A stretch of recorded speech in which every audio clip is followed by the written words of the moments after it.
Hey guys, what's going on? Blaine back for another Netflix review, and today I'm going to be talking about True Spirit.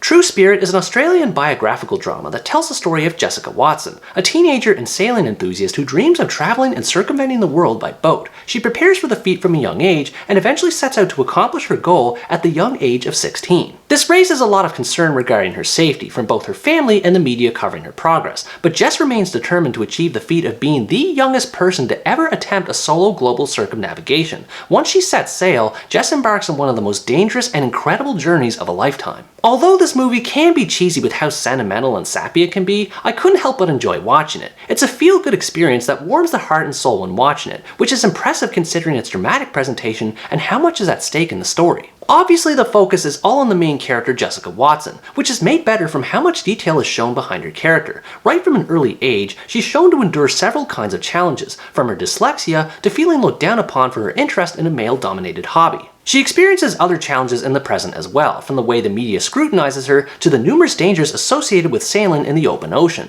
I don't think I've seen a protagonist deal with so many odds stacked against them, and what makes her so compelling in this movie is how positive she remains in spite of this. Jess rarely lets anything keep her down for long before she's able to dust herself off, either by her own volition or with the help of her family. Her cheerful personality and dogged determination to achieve a childhood dream, even when she starts to feel weighed down by her journey, makes her a consistently likable character throughout the movie. It does a great job at reinforcing Jessica and her passion for sailing through her family upbringing. Her relationship with her parents is multi-layered, as her mother supports her daughter's ambitions 100%, while her father is a little more worried by comparison, and both perspectives feel understandable in their portrayal. It's great to see such a lively and varied dynamic between Jess and everyone else in her family. While they aren't exactly deep in personality, they all have their own little side stories to share with Jess as she travels the globe, which are both amusing and help maintain a sense of continuity over the course of the story. Outside of her family, there's also a unique character in the form of Ben Bryant, who's the typical mentor with a softer side beneath his gruff exterior,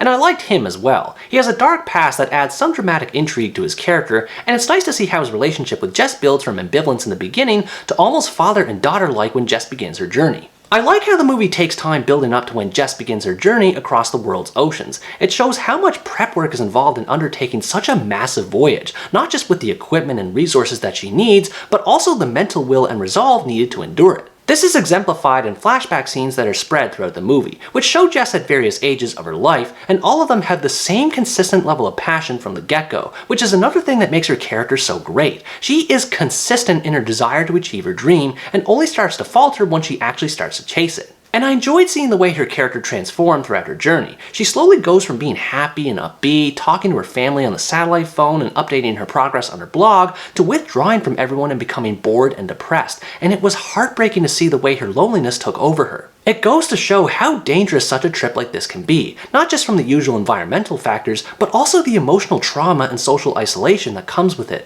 And Jess's actress Tegan Croft does a fantastic job in communicating the struggles her character is forced to endure, which makes her even more likable. This is definitely a movie that was made for ocean lovers. It features tons of great cinematography of boats sailing across capes and harbors all across Australia, and of course in the middle of the ocean where Jess is. And there's even a nice variety of wildlife like flying fish, dolphins, and whales shown here and there to make it more whimsical. The special effects used during the open water sequences aren't the greatest though. The movie has a problem with shaky cam at times, which makes it hard to see what's happening on screen, and there's a few times where green screen can be seen where it really shouldn't be. There's even one scene where the edges of the set can be seen despite supposedly being set in the middle of the ocean at nighttime. The effects aren't terrible, but they were iffy enough that they occasionally took me out of the movie. But in my view, the movie has more of a problem with how overly sentimental and whimsical it can be. I know I sort of already mentioned that with the shots of wildlife, but it starts to become more of an issue with how formulaic the dialogue can be, especially when it starts to veer into cheesy territory and undermines the emotional weight of the narrative. There's this sort of running gag involving a male reporter character who's made out to be this douchebag who's 100% against or at least skeptical of Jess's goal and slowly becomes more inspired and supportive of her. I know the filmmakers wanted to use him as a way of showing how Jess wins people over with time,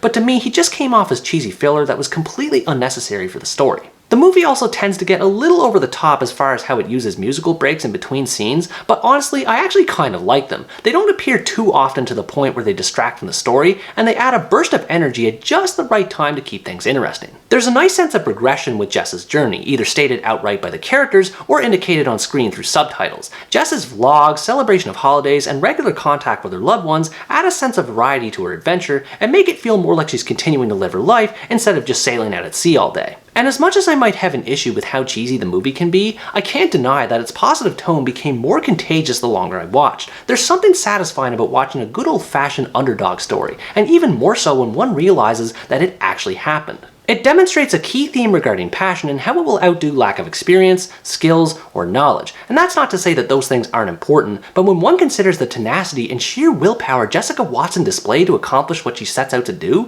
it's hard not to be inspired when watching her. Overall, True Spirit is an uplifting biodrama that tells a compelling story while paying tribute to its main character. If you like biographical dramas and you want to watch one that has a more motivational tone to it, you'd enjoy checking this out. Its sentimentality can be occasionally distracting, but when push comes to shove, the movie still succeeds as a story of courage and determination, and displays nothing short of true spirit when it comes to how inspirational it can be. What did you think about this movie? Did you also find it inspiring to watch, or was it too whimsical for you to take seriously? Let me know in the comments below. Anyways guys, that's going to wrap up my review of True Spirit. Thanks for watching this video, I hope you enjoyed it, and as always stay tuned for the next part, where next time I review the Spanish crime drama Infiesto. Bye bye!